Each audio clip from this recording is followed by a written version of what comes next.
So this is an example of a teaching tool that I've used from ICT Games. I've used this in class meetings as well as in small group and one-on-ones. These are place value pieces.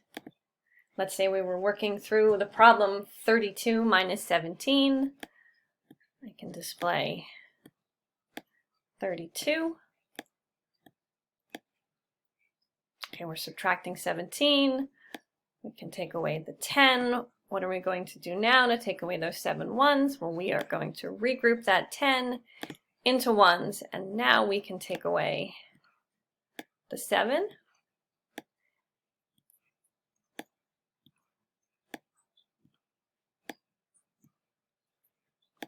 So not only has this been really helpful to me in providing a visual, this particular tool, once students have seen me model it a few times, has been really helpful for students to use at home.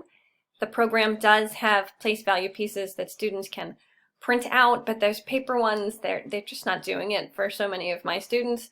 And they love to pull up this and work through their math problems with it. So it's been a great thing for me to share with them.